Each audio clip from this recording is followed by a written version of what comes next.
à tous et bienvenue sur les harmoniques de l'amour. Je vous retrouve aujourd'hui pour la suite de la présentation des cahiers de vacances des éditions Alliance Magique. Et cette fois, je vais vous présenter les guides spirituels de Johanna Annie. Donc, j'ai eu envie d'en prendre des différents que je n'avais pas pris les autres années. De toute façon, celui-là, je pense que c'est la première fois qu'il le propose, mais il y a eu différents thèmes qui ne m'avaient pas nécessairement attiré. Puis celui-là, je me suis dit que ça pouvait être un petit peu sympa pour parcourir un petit peu tout ça. C'est toujours de manière très légère dans les cahiers de vacances et donc c'est ça qui est assez chouette, je trouve. Donc voilà. Là, on a justement la dédicace, c'est bien, je trouve, c'est à mon papa. Tu viens de traverser le voile qui sépare nos mondes. Pourtant, à chaque instant, je sens ta présence pleine d'amour. Et c'est une phrase qui me touche parce que mon papa, il a aussi traversé le voile qui sépare les mondes. Ça fait 3 ans maintenant. Et que je n'ai jamais autant ressenti sa présence d'amour que maintenant. Et donc, voilà. Rien qu'à avoir lu ça, je me suis dit, j'ai bien fait de le prendre. Alors, on a évidemment un sommaire. Donc, avec un guide, c'est quoi? Idées reçues, nos ancêtres, les anges et archanges, les guides temporaires, les groupes de conscience, les esprits de la nature, les guides et nous. Entrez en contact avec vos guides. Différence entre l'intuition et l'intervention des guides et les clés d'une bonne communication avec nos guides. Que demander à nos guides quand les signes n'en sont pas? Une guidance en toute sécurité. Comprendre le langage des guides et une autre forme de guidance. Puis nous avons les corrigés, parce qu'il y a toujours des corrigés, puisque c'est vraiment sous la forme de cahiers de vacances. Hein. Et puis même des coloriages. J'espère que vous voyez bien. J'ai mis la caméra finalement autrement que pour le tarot parce que je me suis aperçue qu'on ne voyait pas toujours toute la page. J'ai eu un peu du mal. J'espère que on voit tout. Alors, donc on a donc une introduction. C'est toujours, en fait, l'introduction, ça donne vraiment un petit peu le contenu du cahier. Et ce qui est bien, c'est que, voilà, ça dit tout. La dernière phrase de cette introduction, c'est « Alors, laissez-vous guider et surtout, amusez-vous ». Parce qu'il n'y a pas de prise de tête. Et même avec les guides, il n'y a pas de prise de tête à avoir. Ils sont là, près de nous, uniquement pour nous aider. Et ils comprennent très très bien notre condition humaine. Et pour eux, c'est beaucoup moins sérieux que pour nous, l'incarnation. Donc, faut pas se prendre la tête avec ça. Alors, donc, un guide, c'est quoi? Donc, on nous dit qui sont les entités qui ne demandent qu'à nous aider. Donc, on parle de nos ancêtres, des muses, des esprits de la nature, les anges. Pourquoi ont-ils envie de nous aider? Alors, comment allez-vous? S'ouvrir à d'autres systèmes énergétiques. Et donc, après, vous avez déjà un petit test là, puis vous avez un mot mêlé, hein, parce qu'il y a toujours des mots comme ça, des mots cachés. Ensuite, on a toutes les idées reçues. Donc ça, j'aime beaucoup. J'ai parcouru, je n'ai lu que les titres. Hein. Je n'ai pas lu du tout aucun des cahiers encore. Je voulais vous les présenter avant. Et ça m'aurait pris trop de temps sinon. Mais rien que les titres, je trouve que c'est super. Non, le monde spirituel ne nous est pas supérieur. Non, vous ne dérangez pas vos guides. Ils sont là tout le temps en permanence. Et ce qu'il faut vous dire, c'est que dans les dimensions qui ne sont pas les dimensions de l'incarnation, ça ne se passe pas du tout de la même façon que dans l'incarnation. Donc, on ne peut pas les déranger dans le sens où, dans ces dimensions-là, déjà, on peut être à plusieurs endroits en même temps. Donc, voilà. Non, il n'y a pas de sujet trop triviaux pour nos guides. Non, puisque on a fatalement des guides qui sont là pour nous aider dans l'incarnation. Donc, évidemment, on peut tout aborder avec eux, sinon ça ne servirait à rien. Non communiquer avec le monde spirituel n'est pas réservé à certains, bah, bien entendu. On est tous égaux, hein. Tous les humains à ce niveau-là sont égaux. Tous les humains ont des guides, tous, absolument tous. La différence fait que certains n'y croient pas, mais c'est tout. Alors, non, la communication avec les guides n'est pas liée à un don. Non, la communication avec les guides n'est pas liée à la religion ou une croyance particulière. Et non, par contre, nos guides ne savent pas tout. En tout cas, tous les guides ne savent pas tout. Si vous arrivez à communiquer avec différents guides, plus votre moi supérieur et le tout l'un dans l'autre va faire que vous allez quand même avoir à peu près les réponses à tout. Sauf qu'il ne faut jamais oublier une chose, c'est que vous avez le libre arbitre et donc ils ne peuvent pas vous donner une réponse certaine parfois sur un avenir, puisqu'ils respectent totalement votre libre arbitre et que si vous changez un tout petit truc dans votre énergie dans 1 heure, ça va déjà plus être la même chose qui va se passer. Donc évidemment ça ils ne peuvent pas. Après c'est qui êtes-vous? On a un vrai ou faux, reconnaître l'énergie d'une personne décédée, comment va-t-il ou va-t-elle?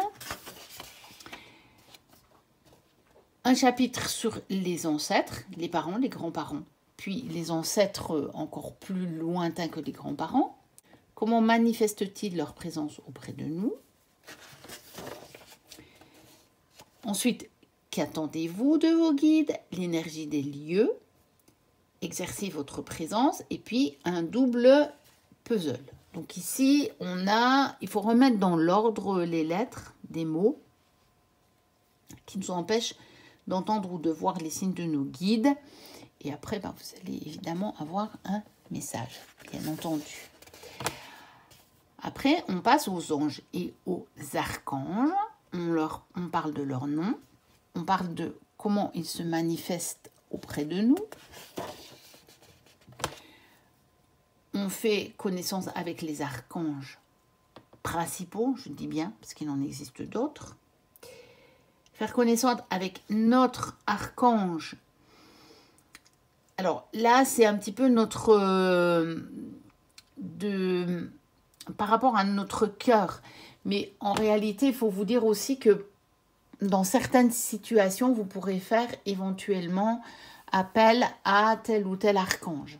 Donc c'est selon un petit peu les circonstances. On a un petit labyrinthe. On a les associations de couleurs et de pierres avec les archanges. On a les guides temporaires. Alors, les guides temporaires, ce sont les guides dont on a besoin dans certaines circonstances ou à certaines parties de notre vie. Et ils peuvent changer. Par exemple, si on passe un cap de vie, alors, on pourrait l'appeler un cap d'évolution si on veut, sauf que parfois, ce n'est pas nécessairement une évolution. Vous savez, l'évolution, elle n'est pas nécessairement verticale. Elle peut être en spirale. Et donc, on peut très bien revenir travailler quelque chose de plus matériel, alors qu'on a déjà compris des choses plus hautes au niveau du spirituel. Et selon les moments, on peut avoir des guides différents. On peut aussi avoir des guides très temporaires pour juste une situation. Il n'y a pas de souci. Comment ils manifestent leur présence auprès de nous, ce qu'ils nous apportent. Alors, on a une affirmation du jour. Qui est-il ou qui est-elle? On a évidemment des exercices de méditation. Donc là, on nous propose de reprendre le nom du guide temporaire, le message de notre guide, l'empreinte énergétique de notre guide temporaire. Après, il y a les groupes de conscience, leur rôle dans nos vies. De nouveau, ceux qui nous apportent, comment manifestent-ils leur présence auprès de nous. Donc, on a chaque fois la même construction. pour tous les types de guides. Et ça, c'est intéressant parce que ça va vous permettre de bien structurer tout ça pour vous y retrouver et pour retenir plus facilement. Après, un quiz qui vous accompagne. Et puis, nous passons aux esprits de la nature.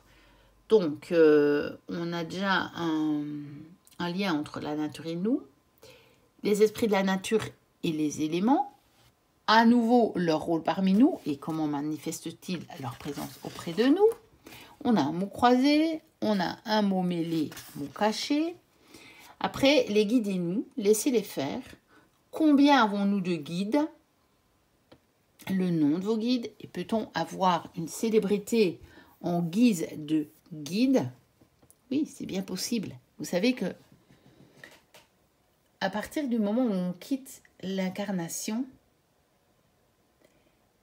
il n'y a plus de célébrité ou de pas célébrité, il n'y a plus de hiérarchie, il n'y a plus des gens qui sont plus importants, il n'y a plus de gens qui ont autorité sur nous. Et ça, de temps en temps, c'est très, très, très, très chouette à se rappeler quand on est incarné. Dites-vous qu'au niveau de l'âme, il n'y a aucune autre entité, qu'elle soit humaine ou non incarnée, peut-être qui a été incarnée ou qui n'a jamais été incarnée, qui ait autorité sur vous. Ça n'existe pas. Les anges n'ont pas autorité sur vous. Et ça ne fonctionne pas comme ça, une fois qu'on a quitté le corps. Il faut vous dire que tout ça, ce sont des concepts simplement, spécifiquement humains. Alors, après, on a rôle de votre guide dans le moment présent. De nouveau, affirmation du jour.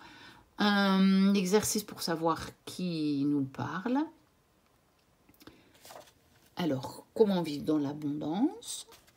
Notre meilleur ami. Parce que le guide, évidemment, est notre meilleur ami. Alors, entrez en contact avec vos guides.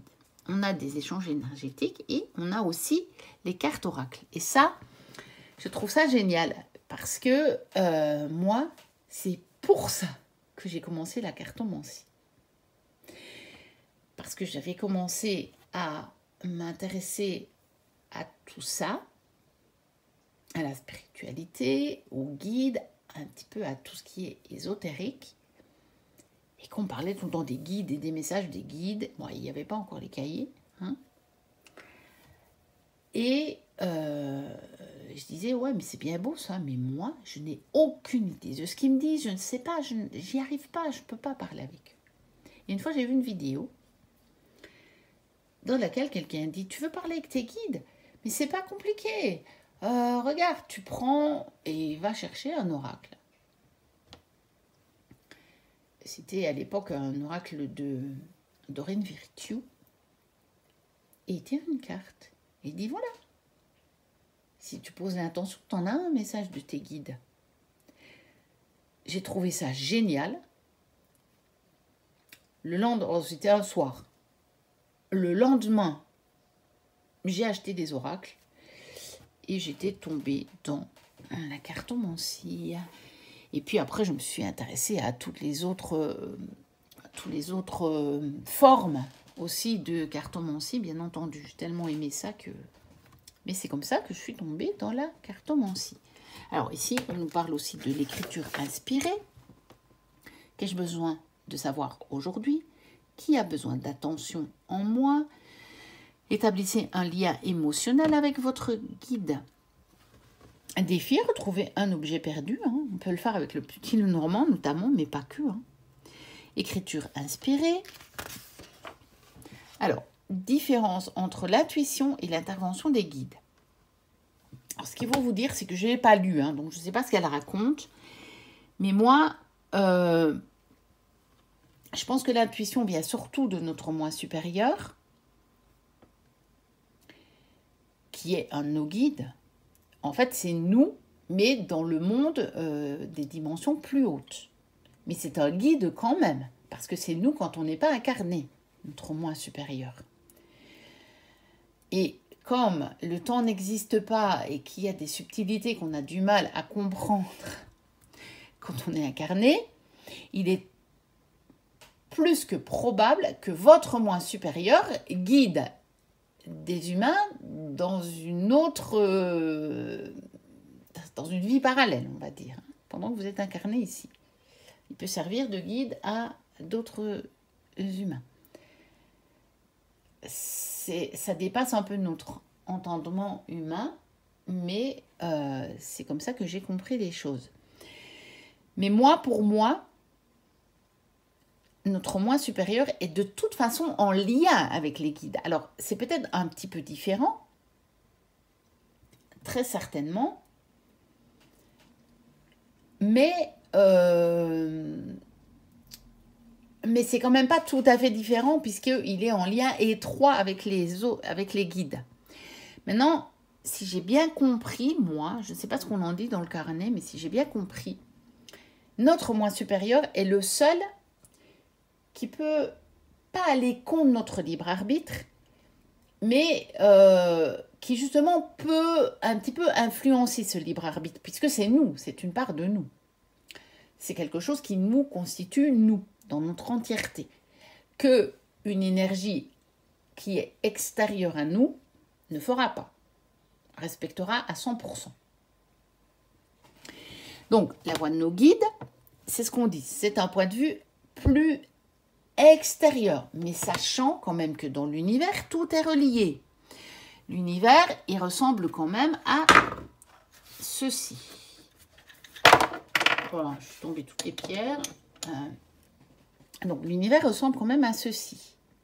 Ce qui veut dire que si votre moi supérieur, je ne sais pas, moi c'est ce point-là, eh ben, les guides, ce sont tous les autres points. Mais donc, vous voyez, en fait, voilà. D'accord ? On est en lien permanent avec toutes les autres énergies de l'univers. Donc oui, bien sûr, votre moi supérieur a une vibration tout à fait personnelle et spécifique, mais qui est en lien avec les autres. Donc, comment distinguer les deux voix ? Voilà. Ensuite, entraîner notre oui intérieur. Après, on parle d'une personne chère, du mental, du maître ascensionné, d'un archange, une petite fée, de notre intuition. Et puis, une mise en situation. On a de nouveau un petit jeu pour retrouver l'affirmation du jour. Les clés d'une bonne communication avec nos guides. Déjà, demander.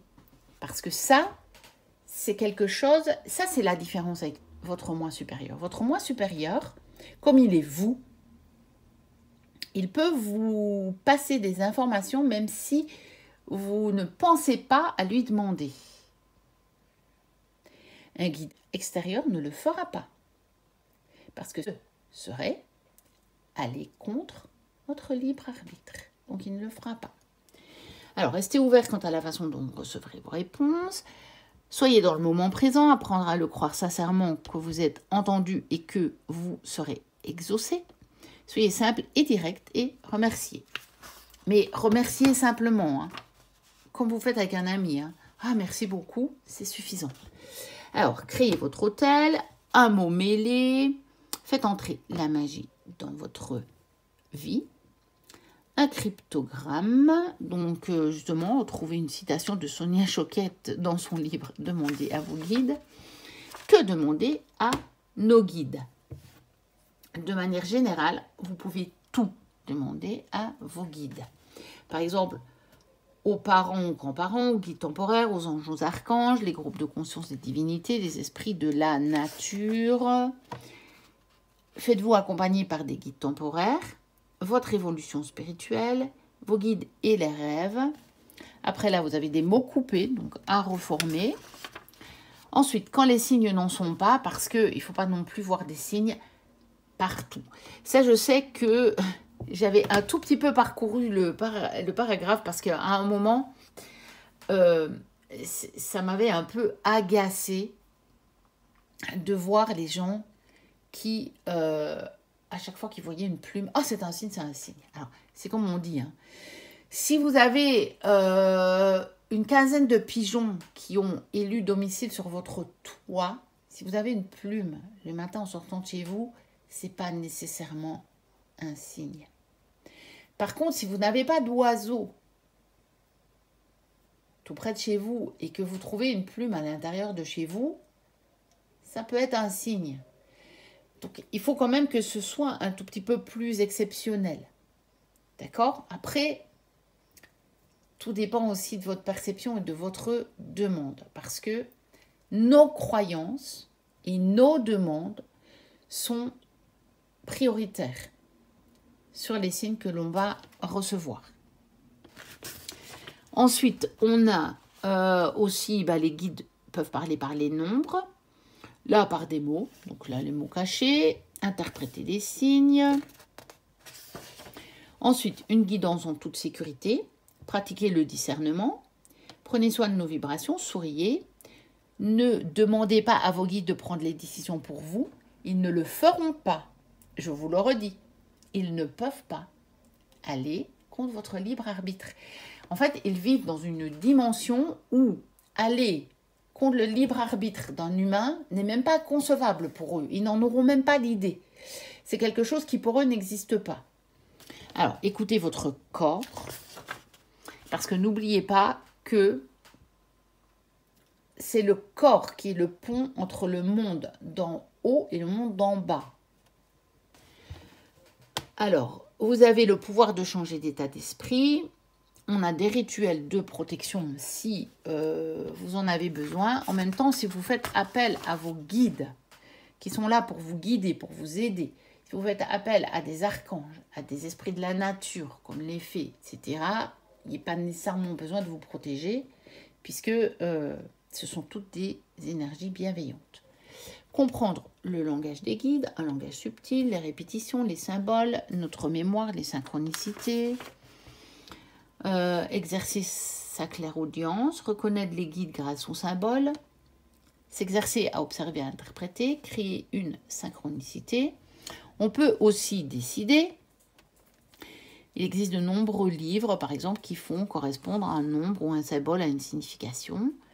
Voilà, on peut vraiment personnaliser notre communication. Si vous voulez, c'est comme avec les jeux d'oracle et de tarot. C'est parfois simplement une question de convention. Si vous dites à votre guide, ok, pour moi, ça sera plus clair et plus facile si on peut communiquer de cette façon-là, il va vous l'accorder. Il n'y a pas de souci. Alors, un petit mot croisé. Une autre forme de guidance. On peut être guidé par l'énergie d'une personne vivante, bien sûr. Comment établir cette forme de communication ? Quelles questions pour poser à l'énergie d'une personne vivante? Et là, selon moi, j'ai pas lu, mais moi, selon mes croyances, et ça passe par les 2 mois supérieurs. Ensuite, je me connecte à la personne qui m'inspire, le temps des réponses, les bonnes questions pour de meilleures réponses.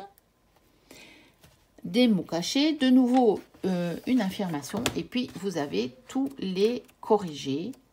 Et puis, comme dans les autres, vous avez...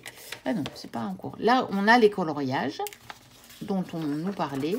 Puis voilà, là, il y a la bibliographie. On a derrière ce cahier. Et on a évidemment la présentation des autres cahiers.